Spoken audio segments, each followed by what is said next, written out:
Undiluted mit Elton und Dodo, unser Podcast von und mit Frauen aus der IT. Hallo, wir sind zurück von einer kleinen Urlaubspause und haben heute ein Interview für euch parat. Das ist auf Englisch, denn wir haben Tereza zu Besuch. Hello, Tereza. Hello, Ellen and Dodo. We're going to talk about personal growth in terms of you not only do it for the title. So it's going to be an interesting conversation about you and how you can grow and also what inclusive leadership has to do with personal growth. But we always start with an introductional question just to break the ice. And I would like to know which word is the one that you recently learned, which you always needed, but you didn't know because you didn't know the word, because I just learned one. Do you have an example? I was watching this movie and there was a kid that always used the word about herself and it was precocious. And I guess I heard the word quite a lot, but I never thought about what it meant. And it was also funny because also the kid in the movie didn't know what it meant. And she was using it a lot about herself. And it actually means someone that is acting or seeming older than their age. Ah, interesting. Yes. Frühreif is the German word. Yeah. I learned one yesterday because we had a dinner party. So the last dinner party, we were discussing what are our deadly sin. So if you have the 7 deadly sins, the last time we were discussing what's ours. And this time we were discussing what are our virtue. So you also have 7 virtues. So what's good about yourself. And I learned, so I didn't know the word due diligence, which in startups means a startup gets bought, then everything is evaluated. And diligence actually means Fleiß in German, which I didn't know. So like doing something or doing a lot, I would say. So like making a real effort for stuff is diligence. So I learned this word because it's one of the 7 virtues.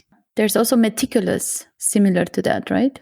Like when you do attention to detail. Oh, yeah. Okay, my word actually doesn't sound as smart as your words, but my word... Maybe that's why I need it that much. I learned it yesterday because a colleague of mine used it in a meeting where his brain just stopped functioning, which happens to me a lot. And I think it's going to happen to me today as well. And he calls it, or you can call it, brain fart. Mm-hmm. Some people say brain fog as well. Yeah, I just used that to describe to Tereza what my brain is like today. And she was also saying, you can call it brain fart.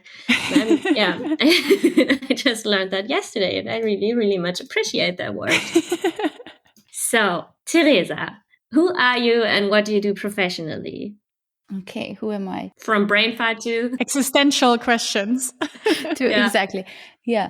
So I'm heading the data science department at Neuefische and Spiced Academy in Berlin. I would say, I guess I am a woman. I work in data science. I study computer science. I am German and Romanian. So I lived half my life in one country and half my life in another one. Thus, I don't feel like I belong to any of them. And also white. I have the pronouns. My pronouns are she, her. And besides teaching and managing data science people, I am also offering data leadership coaching and inclusive leadership coaching. We are very happy to have you here and to talk about these topics. Thank you for the invitation. How do you define personal growth and also leadership for you personally, but also in your coaching? Okay, that is a nice question. So personal growth, it's the kind of growth that benefits mostly yourself versus the place you're working at or people you're working with. And I guess people are happy as long as they can align their personal growth with their environment needs and start being a little bit restless when that's not happening, when you start focusing on what everybody else needs from you versus what you need from yourself. So that is the personal growth. And I think there's another dimension at it, is the fact that you have to do it yourself because it's personal. Unless we are in school where we have someone forcing us to learn, that stops somewhere when you're like done with university. And then you have to be responsible about it and you're responsible. And if you don't want to do it, nobody's going to really do it for you. So that is the part on personal growth. Can I ask a question? Yes. How long did it take you to learn that after university, that you are now responsible for your personal growth on your own? Or did you know that beforehand already?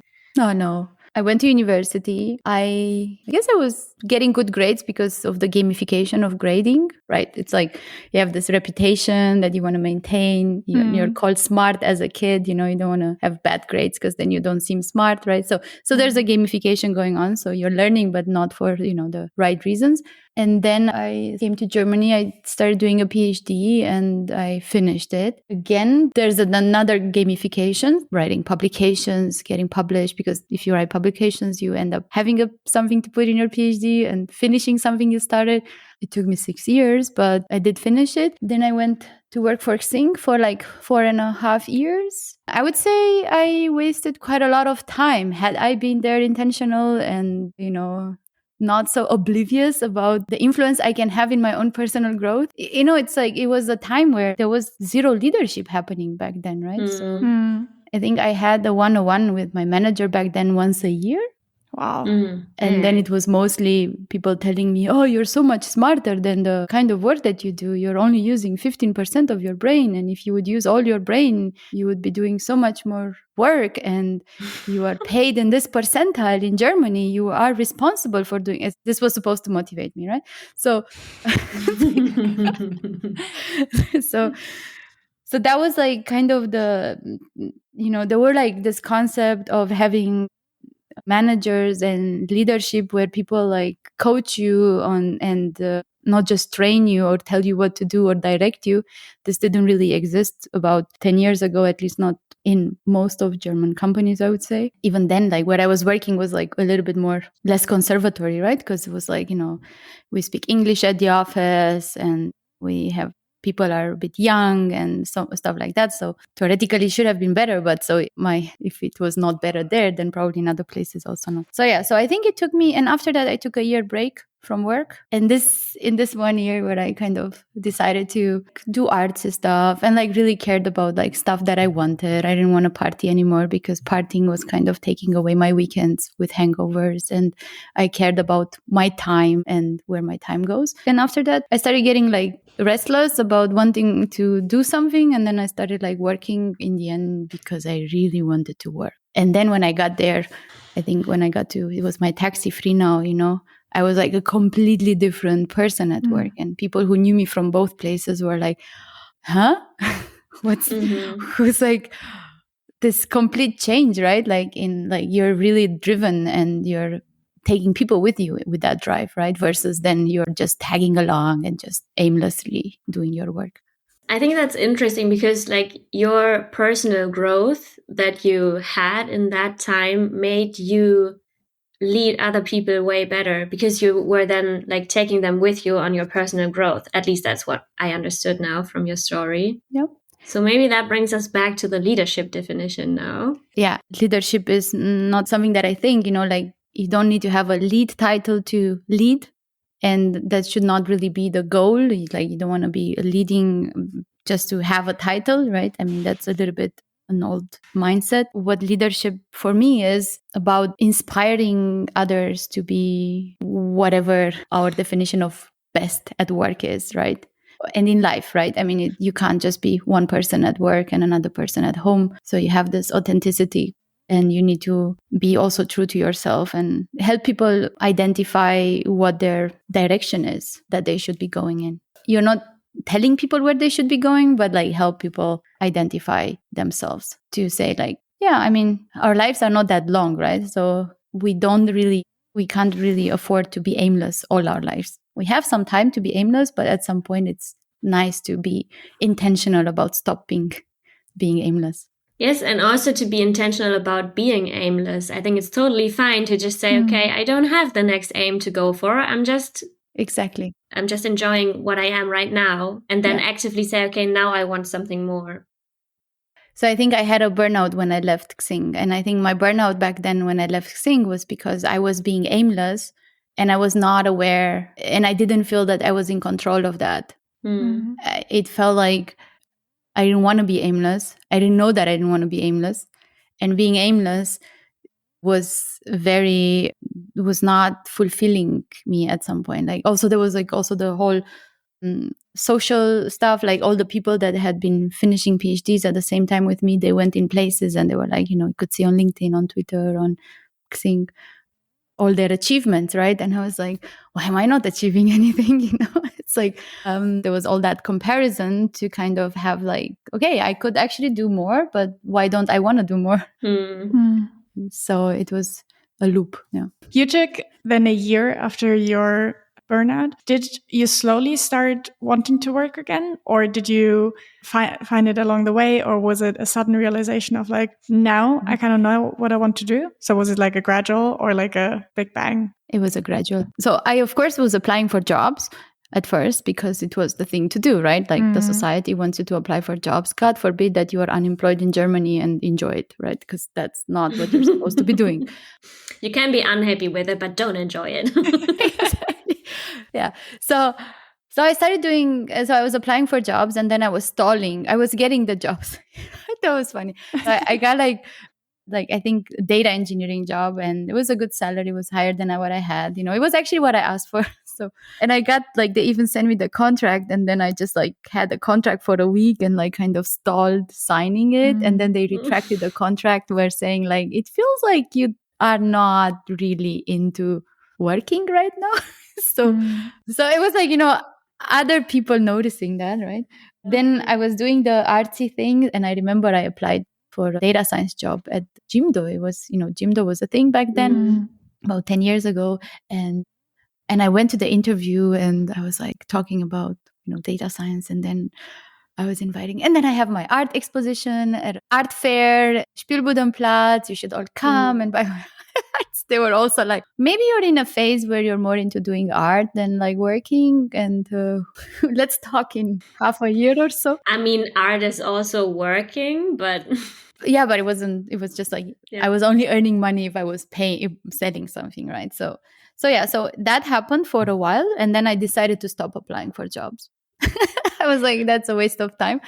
And it was also lucky because it was like, had been paying tax for like 10 years in Germany. So I think Arbeitsamt just let me off the hook for like 8 months. They didn't really bother me. I was getting emails with jobs, but they were just data science is not in the database. So I was like getting database administrator or Java developers. So basically I decided to stop applying for jobs because it just felt like I was anyway sabotaging the interview process. So I was still theoretically, I think now knowing a little bit more about burnout, I was still in burnout. And I think I met at a party in a club one person who was telling me about his friend who was like trying to do a startup with like cycling and stuff like that. And I was like, oh, I had an ex-boyfriend who was doing cycling. I know everything about cycling. Why don't I talk to this person? I kind of want to do a little bit with coding, but I don't want to have a lot of obligations like a job, So then I got in touch, and then I was like, I can do the backend. Like I can do it how I was doing it at Xing, Scala, Play framework, I know how to do that. So I can do that.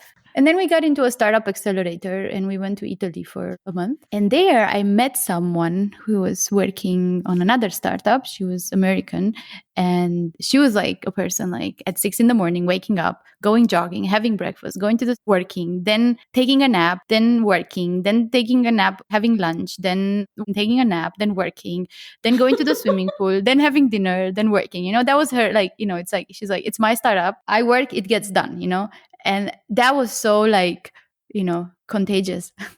I was just like that kind of drive, so I think that's also when basically you learn that being around people that inspire you. I think that's something for me really important because that is definitely contagious. I need that. And then I kind of was like, okay, so I don't think I want to do backend for another backend. So I kind of have a job with data, and I started looking what are jobs. And then I ended up finding the one at my taxi. So it was gradual, but I really wanted to, I want the creativity of data but with backend, but the creativity with data. So in the end, at my taxi, so free now, it was data engineering that I ended up going into because it was needing to be done before data science. Crazy story.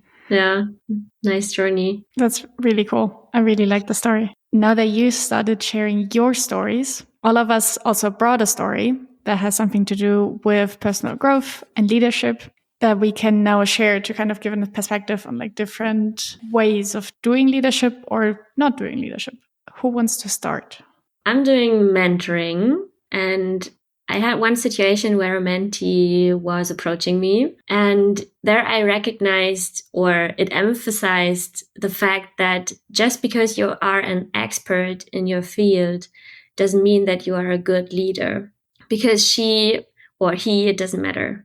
My mentee had the problem that she didn't feel led very well, and her company was promoting someone who is an expert but not a leader. So he was very, very good in his field. So he was the one next in line, so to say, and he got promoted. And there, I think that it's not only the responsibility of company to promote people, but also to take care that they get skilled, that they learn how to be a leader if they have the professional knowledge, and to make others grow, because it's just something completely different. I totally agree. And this is one of the reasons why I decided to do also the leadership coaching, to offer that, because I see quite often everybody's like really, and companies are willing to invest, and people are willing to invest in themselves, go from that mid-level position in whatever tech role to senior, and then you can do courses, you can learn, you can grow, you know how to do it. There's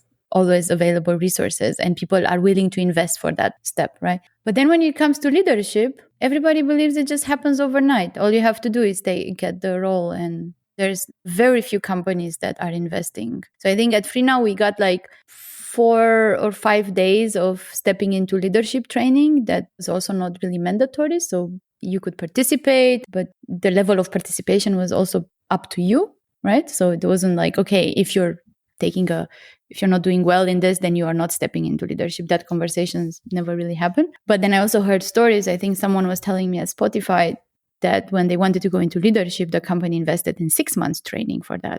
Mm-hmm. Really taking this role seriously, not just it's going to work out. All you have to do is know everything about tech, because in the end, leadership is about people. Yeah. It's a completely different level of skills.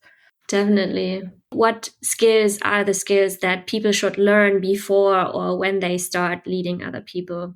So first, one has to learn that people are really not the same, like to cultivate this curiosity and awareness of your biases. A lot of people say, treat others how you would like to be treated, but that's actually in the scope of diversity and inclusion. That is not the right quote. And you have to treat others how they would like to be treated. But you can't know how they would like to be treated if you can't put yourself in their shoes, right? And if you look at who's a lead in tech at the moment, it's mostly the majority, which are like white men. And that is not a majority that is really exposed a lot to being a minority.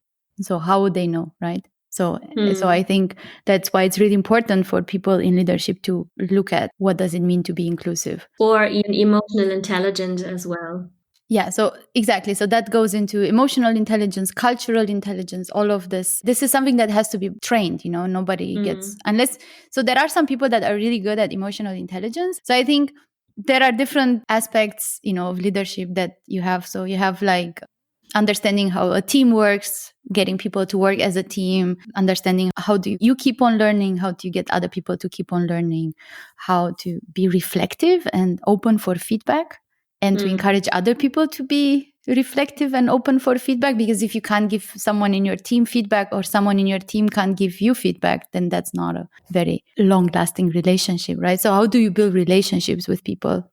Yes, and also build trust in teams. And trust, yeah. And then if you want to go then further, you have like career-wise, you would have, how do you think of strategy? So you need to think about now, how does the team fit in the bigger picture? How do you create impact?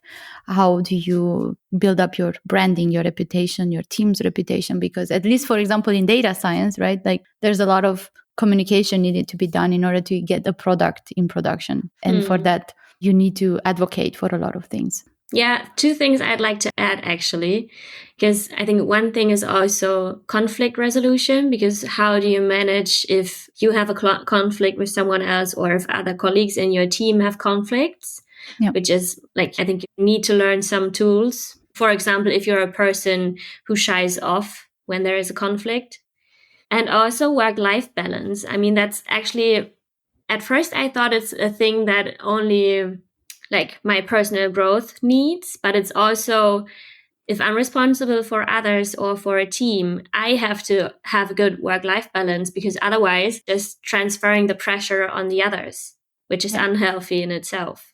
You think about it, like at least when you're in a position of leadership, you are setting an example for whatever you're doing.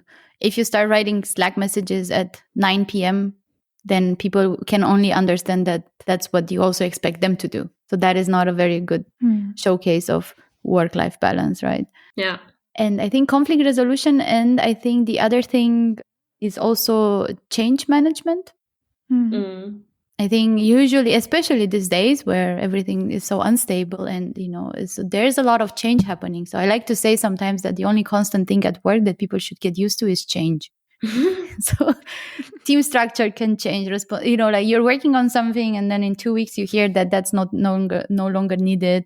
You need to be able to take this and work with it and not get destroyed by it, right? And how do you get people around you to also be welcoming change instead of being afraid? Because that's actually something I needed to learn very hard, because at first change always made me not uncomfortable, but restless or nervous, which influenced like how secure I felt at work and stuff. And my former chef, we also have an interview with her. If you scroll back, I think it's the episode 10. She really was empathetic, and she knew that she needed to comfort me if there was something coming up. So that was really, really a strength of her. Yeah, for me with change, I'm not super afraid of it. So I think a bit different from you, Ellen. It got better. Right now it's fine. Sorry. And you're also wired to be resistant to change. I mean, you have to acknowledge that. Yeah, that's very true. Yeah. For me, it's that if I put a lot of effort in something that I do, and like I put work into it and my whole heart, and I really like the idea, for example, and then I work on it for like a month, which happens in like, especially I think in like the data science realm, where people say like, oh, I want this new AI product. And then you get this pitch by leadership and you're like, okay, I can somehow make this happen. And then you get really excited about it. And then a month later, someone is like, priorities changed. You're doing something else now. And I'm like, I put like my heart and soul now into something and I can't continue it. And I have such a hard time with this. Do you have tips? Yeah, I have tips on this. I would transform that work into a talk at a conference. That's actually a really good idea. And just let it all out, let it all out. And then you're like, it's for your personal branding. The company doesn't need it, but you did it for yourself. And then you are at the end. It's like, I did it for myself. I did it for my own personal growth. And I capitalized on that. Yeah. Oh, that's such a good tip. Thank you. I mean, you also have to write a call for proposals to get it through. So it also gets you to pitch it. So I think it's a little bit of work. I mean, it's not always as easy to just get it out there. But I think if you managed to be so excited about it, then it's most likely worth speaking about it. Nice. Thank you. I will do that the next time. Doreen, do you maybe want to share your leadership story? Yeah. It's a bit related to your story, but from the other perspective. So from the person that actually got promoted because they were an expert. So a friend of mine, they were really good at their job. And they also wanted to kind of climb up their career ladder, earn more money, like be more valued. And then obviously as a developer, you think, oh, then I'll be an engineering manager. And then kind of climb up the ladder. And that's what you do. So this is kind of like you work in corporate, and then this is what is expected. And also this is what you think you want in a way. This is how to make money faster in a way. So they got promoted, but didn't get into it for helping people or developing people. They got into it for money and promotion somehow. And so I talked to them recently, and now they're really struggling with this because they don't really like the strategy. They like coding. In their private time, now they code because during the day-to-day, they manage people and they have to balance strategies and talk to the managers. So they're middle management, which I think is very hard. You get push and pull from like every side. And they're not really happy and they're super stressed. Their work-life balance is not on board because they don't like what they're doing as much. And like also a lot of it is expected of them. And I think because they got promoted for the wrong reasons and also promoted themselves for maybe the very understandable reasons, but maybe not what leadership is actually about. And then also in tech, I think sometimes the expectation is I get promoted to engineer manager, but I can still code a bit, which is probably an illusion. I hope not. Well, it is expected in most recently, at least at Twitter, right? I mean, less and less people work at Twitter, so more and more people need to do more. Yeah, exactly. To finish the story, they're not super happy with what they're doing. And now they're actually thinking of going back to being just a software engineer. Because in some places you can earn the same. And if it doesn't make you happy to communicate with people all day long, then maybe management is not what is your passion and your purpose. And then it's okay to go back in a way. Yeah. But there's a thing. So I think when I was free now and we were defining career paths, and I think one of the things I wanted to make clear that is happening is that we put the team lead level on the same level as, let's say, being a principal. So salary wise and like career height wise. So saying like, look, I like this engineering manager didn't really cut it for me. And then it's not really going back. It's going left or right. It's a really good point. Yeah. So mentally speaking, you're not really stepping back in time or losing anything by doing it. I think this is also making people a lot safer than in a company to say like, well, this didn't work out for me. I can take a step out of it without losing face because they are still going in a lateral way. But depends on the company they're working at, if that's a conversation that exists there or not. True. And I can somehow relate because I like both parts. I like coding and I also like helping others to grow. I would do the coding only part, but I would never do the managing people only part. I think for me, the maximum is 50-50 that I'm willing to give away from my coding time. I think that's completely valid. Also, coding is super fun. Yeah, it is. But for me, it's more like if it's prototyping and I don't have to do it. If I have to do it and it has to be on time and it has to be done, I would feel unreliable. So I've made peace with this part of myself. And so then prototyping, I do it privately because obviously nobody at work likes a manager that prototypes for the team. Just create something and then says it's functioning and the others have to make it professional. That works well, right? Yeah. I knew a manager who was working like that. It's like, on the weekend, I spent the time and I did all this. And now you people have to make it production ready. Yeah, great. Yeah, thanks. I had that thanks too. for nothing. That was a very upset team.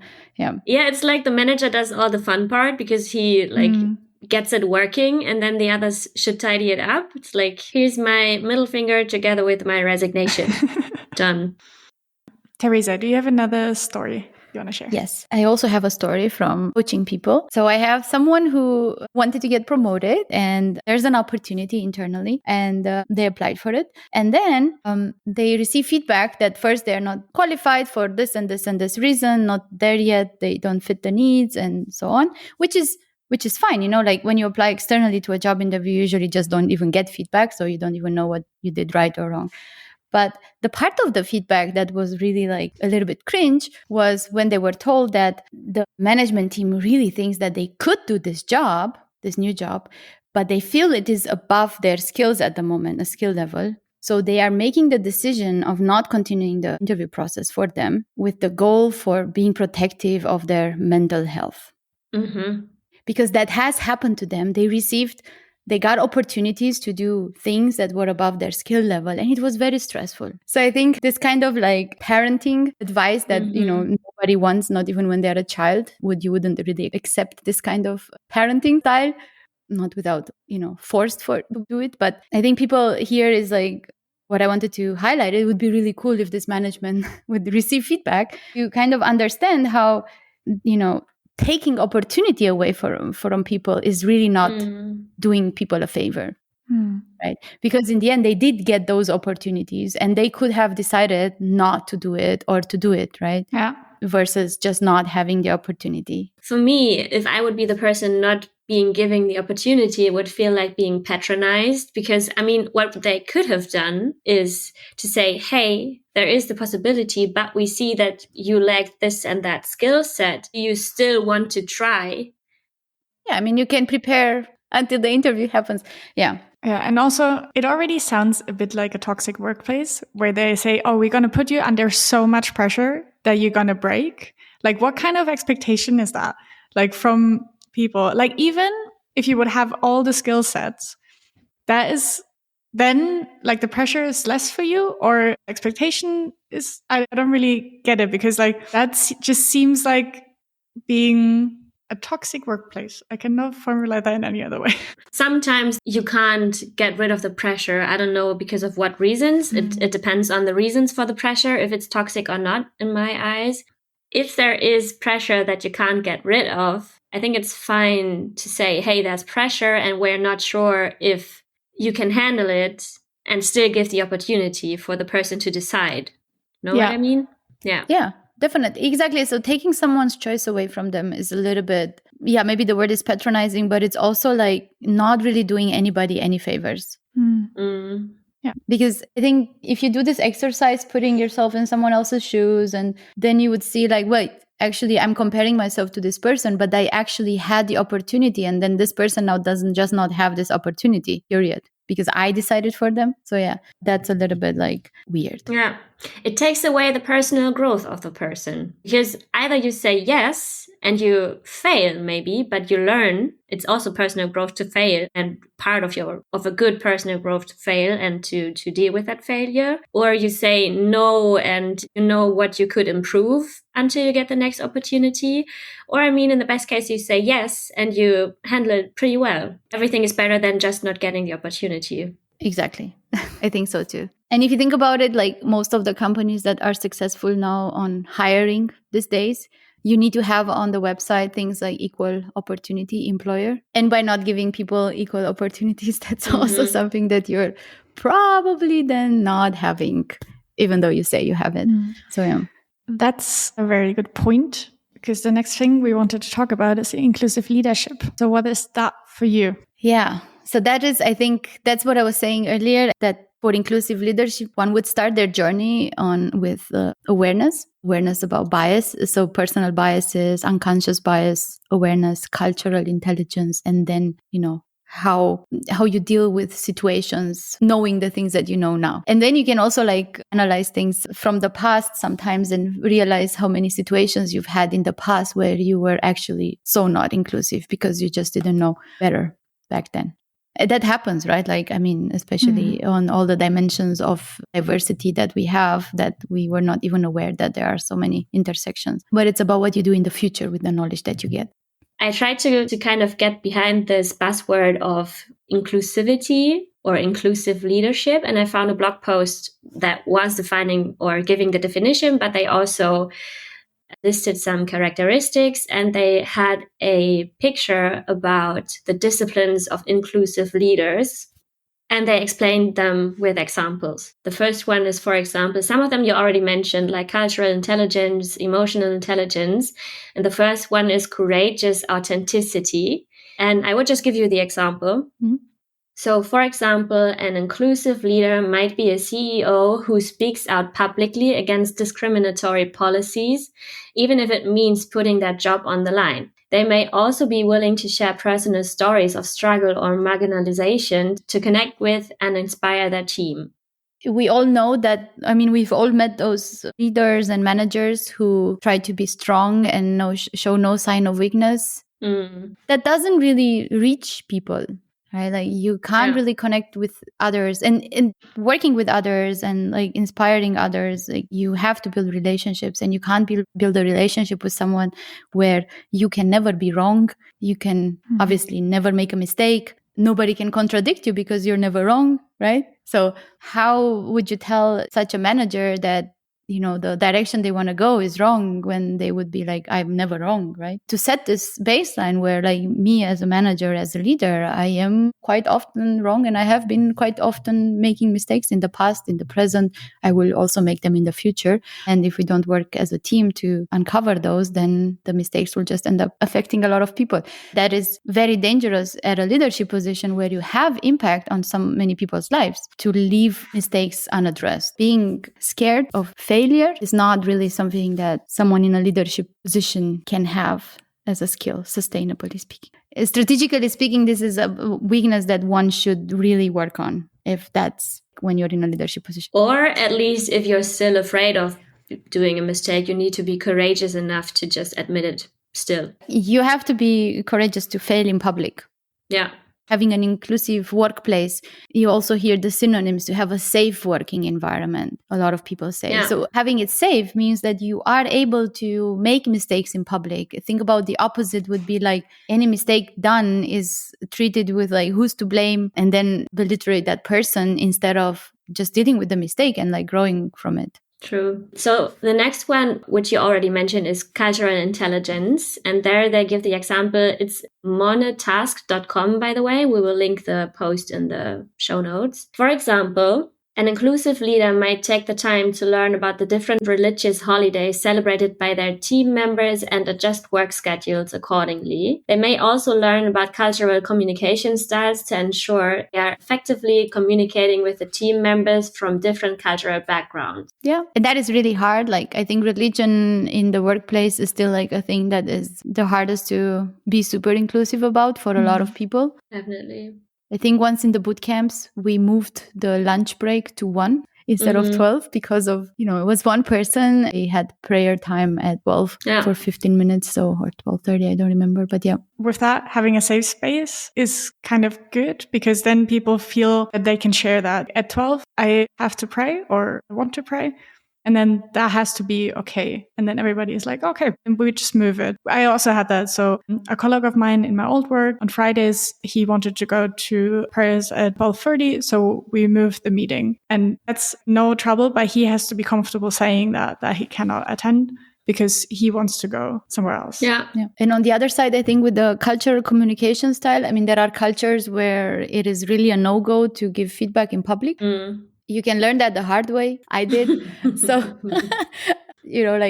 tell someone from a culture that is just not like someone who grew up like that, tell that in the team meeting, and you don't even know what went wrong. Like, why did that happen? And it takes you forever, like, to realize that, oh, okay. So, and it's not really that hard to switch modes to give the feedback in private. Can you, because I actually don't know, which cultures don't like feedback in public? One colleague was from Tunisia. That was something that when the feedback was given, and they were also like not, able to, I was in a position of leadership and they weren't, and they were also didn't have the mechanism to address this, to say, hey, this is not cool. So it took quite a lot to, there's a book, Culture Map, that I recommend.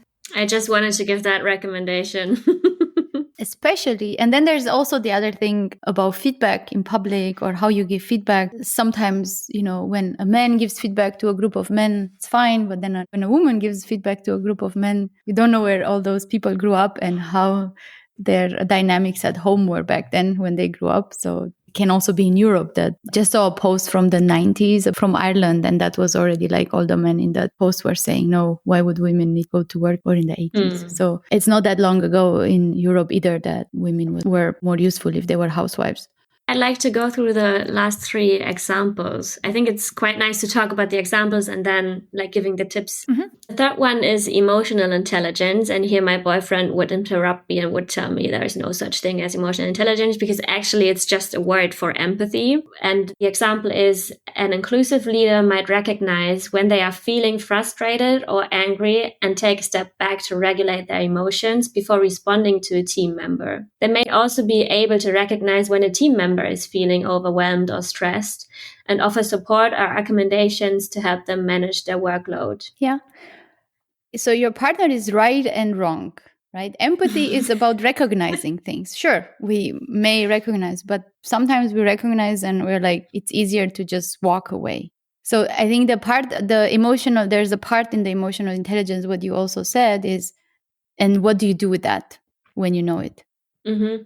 Like Okay. use that information that you feel and regulate your emotions before you say something, or make sure that you help the other person regulate their emotions.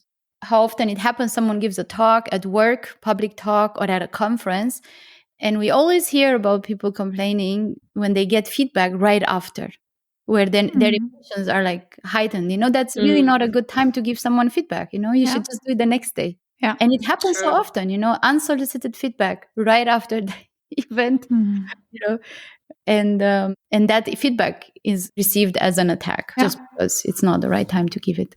That's interesting. I'm going to talk to him about that. And say like, thank you for acknowledging my feelings. What are you going to do about it now?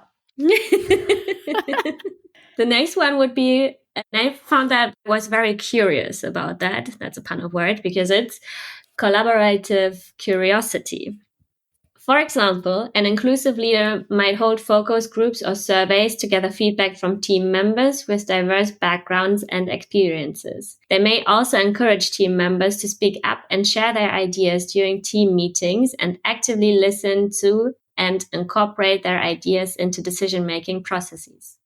And so rarely done. Yeah. Very few meetings that end up being moderated even. So I think we once had a agile coach, at least at Freeno, who used to make sure that everybody spoke in a room. To actually have to name the person, hey, do you want to add something? It would be cool if you want to add something. That's nice. Yeah. And by doing this repeatedly, then people start being aware how there's like half of the room that usually is so quiet all the time. And we just move on. They have nothing to say. We tend to assume that people who don't have anything to say don't have anything to say. Yeah. But they actually might just think about it and say, well, not everything that goes through my head is worth saying, So this is one of the skills that is nice to read about and really hard to put in practice for a lot of people. Yes, and I also think that there might be a lot of resistance at first because people might react like, why are you like finger pointing me in a meeting when I don't have anything to say? I think that people would need to get used to this procedure, to do it over and over and over, to have it as a new normal. Yeah. To have it like, it's okay if you say, no, I don't have anything to say, but at least I got the chance to. Yeah. One of the things that I was doing in the data science boot camps, when like after the first couple of weeks, and then you understand the group dynamics and you see, okay, there are some people that keep speaking and some people that don't ask questions, don't say much, was to kind of invent the International Day of Inclusivity in the boot camps, gamifying it a little bit and say like, today is a day where the people that don't usually speak get to speak, and the people that speak all the time should take a step back, and just make it like relaxing way. So to kind of the scene that this is a little bit something that is desired. And on the other side, this is also the job if you are in a leadership position. So leadership mindset, but actually then you are also in a leadership position, is to coach the people that usually don't speak up, how they can contribute. So to find out why are they not contributing? What do they need? How do they need the meetings to be? Because some people, I had like a person that she was working in my team, and I told her, look, my manager sees you very quiet and he said, you're not really working, right? So that was like, yeah, I know. Anyways, so, and she said like, well, I usually need to get the material and the agenda of the meeting the day before, and then I can prepare, and then I have something to say. But when the meeting is spontaneous and the stuff that is going on is like the information is new and spontaneous, I would have the next day something to say.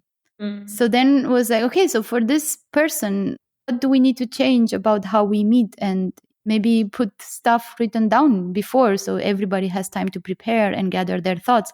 Because not everybody, just as I said, wants to say everything that goes on their mind. Yeah. It also has to do with if you're introvert or extrovert or ambivert and stuff like that. Yeah, and how prepared you like to be as well, right? So sometimes people don't like brainstorming out of the blue, which is completely fine. They like to sit down, structure it a bit, Google a few things, structure their thoughts, and then get back to you. Exactly. And if you don't know that you have this kind of diversity going on in your team, then you're not really going to leverage the input from these people ever. Yeah. So yeah. Yeah. And a lot of apps now for the online meetings, I have to say, Zoom and all of the others, you can like get statistics about speaking time. Interesting. Oh, I didn't know that. Yes. So you can have really nice overviews of like who's the person speaking the most in the meeting, just in case some people are not good at noticing it.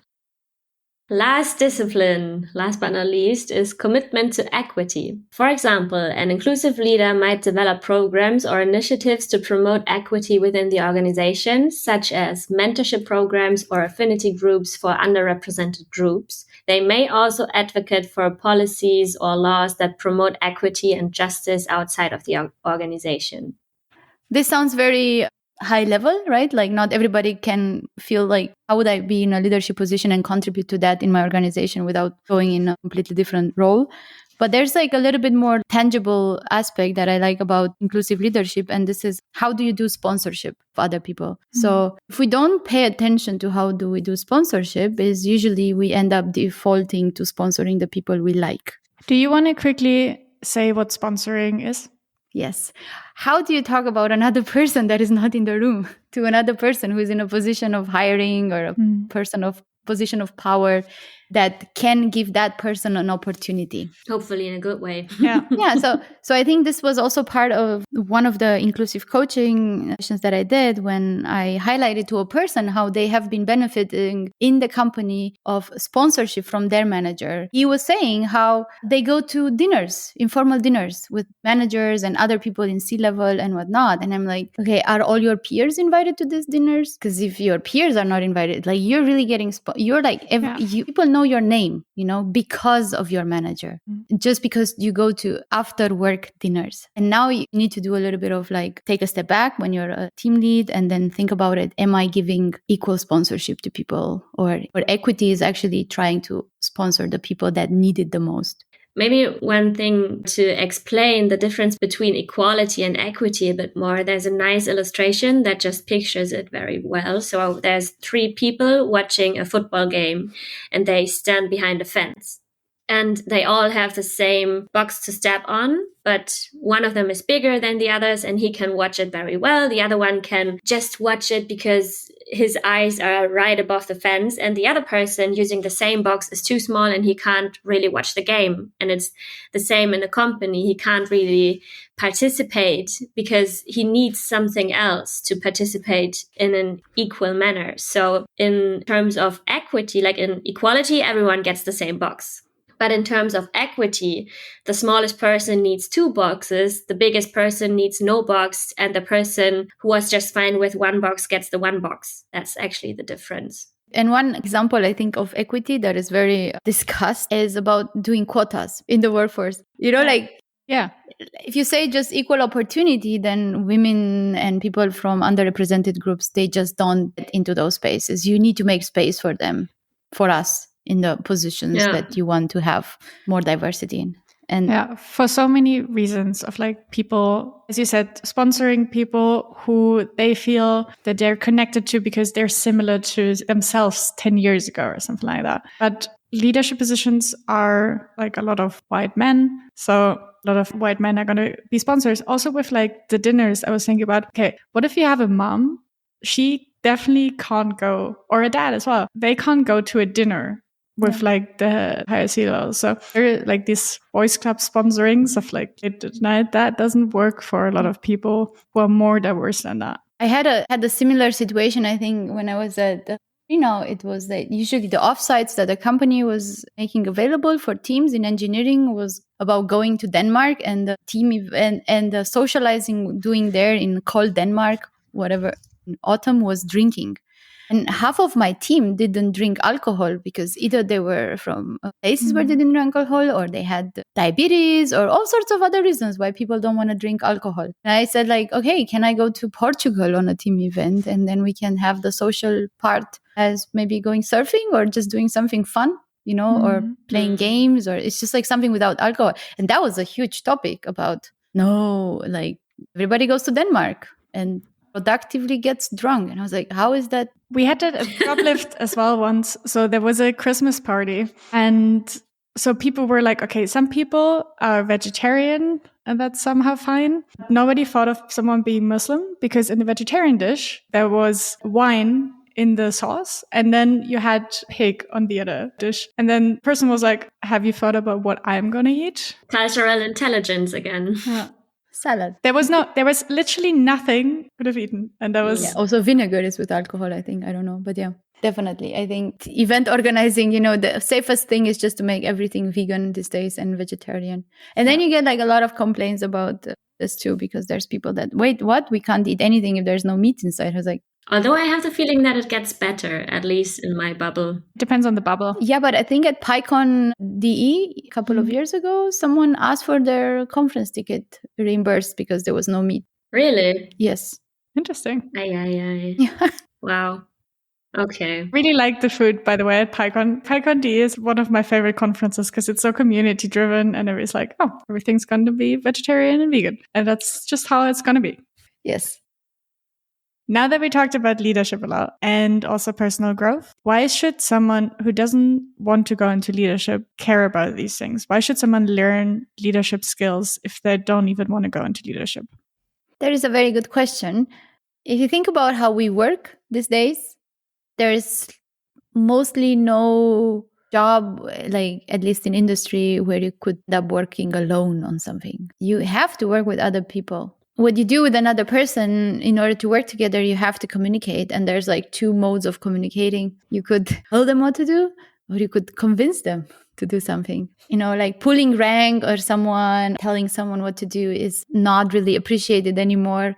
Convincing someone all the time is also taking a lot of energy, where you could also just have a collaborative conversation and then you inspire, you use your leadership skills to go into the right direction without you being in control of that direction so much, right? So because you have to let that go, you have to accept that the other person might be right, and then it's truly collaborative, right?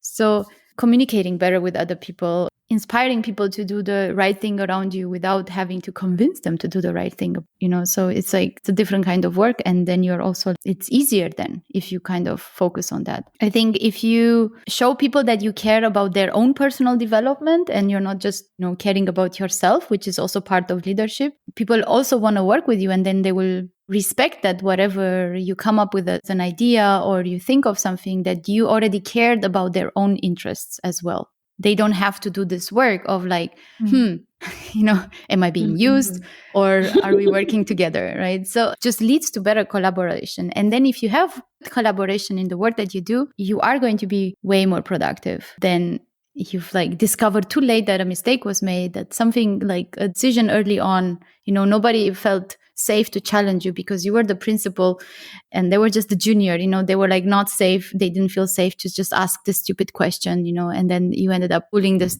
wrong decision all over through months of work. And then you have to roll back and then find out that that's so much wasted time in being wrong just because people are not able to collaborate well.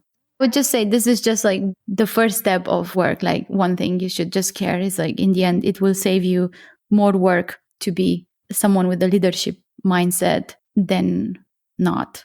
Yeah. I think people need to forget this top-down view on leadership, but instead this on the same level leadership thing. I mean, you're not leading from top down, but you're somehow driving the whole team if you have specific leadership skills. I think it's in general, just think about it like the emotional intelligence, empathy. So I think this is statistically, if you read a lot of articles, there's a lot of data on how people are way more successful in their career when they actually have those skills. Makes sense. If you think about your own success, you're more likely to be successful if you work together well with other people. And for that, you need to practice leadership skills. Yeah. Amen. Thanks for summarizing this. And thank you for being here and talking to us. And sharing all your stories. Yeah, thank you. You too. And you also shared really cool stories. I mean, not so cool stories, but nice. Like we meet in 10 years and ideally we have like more situations where we interact with inclusive leadership and we have positive stories to see like this happened and because of this other thing happened and it was awesome. Yeah. I mean, there already were a lot of positive examples, but in my career at least. Yeah, mine too. Listen to episode 10 if you want to have one example of very good inclusive leadership people. Ellen is offline. No, because we're testing to see if we can live without Ellen. So you know that Dodo is the word that one of my aliases when I play Dota. No? My alternative one was my alternative one is Xena, the princess warrior. Also, if I play Civ, I usually play as Dodo, and the religion that I end up making is called Dodoism. Ooh, nice. Why did you choose Dodo? I don't know. It's a funny extinct bird, right? It looks also cute. It does. I guess you chose it because your name at least starts with a do. I actually, it's from kindergarten. So, in kindergarten, people started calling me Dodo. And then, so I still have friends from that. And then it just continued throughout my life of people calling me that. So it's my actual nickname. I see. There you go. But, I mean, I don't know if I lost my sentence. Brain fart. Wait, that's fog. But that's fog. Okay, then fog. Brain fart is like when you kind of say like a completely random word comes out. That has nothing to do with what you wanted or should say. Yeah, true. No, then and smells funny.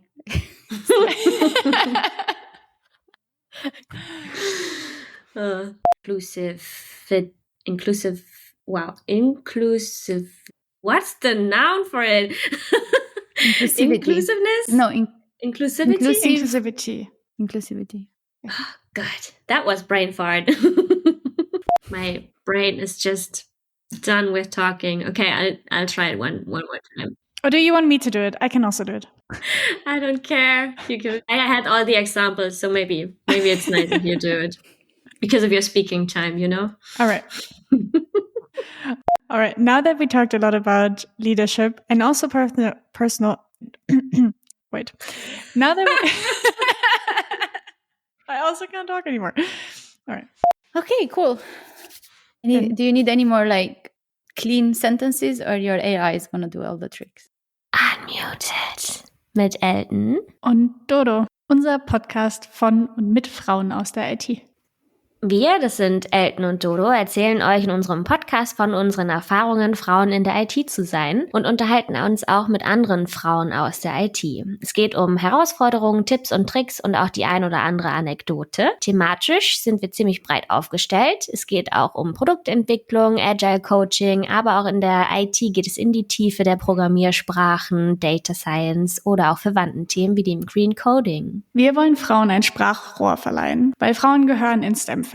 Und mit unserer Präsenz wollen wir dies untermauern und auch andere Frauen motivieren, sich mit dem Thema IT zu beschäftigen, in das Thema einzusteigen und vielleicht auch ihre Leidenschaft dafür zu finden. Hört rein in unsere verschiedenen Folgen, gebt uns Feedback und gerne auch Anregungen. Ihr findet uns auf Instagram und Twitter, unmute_it und natürlich auf allen Plattformen, auf denen es Podcasts gibt.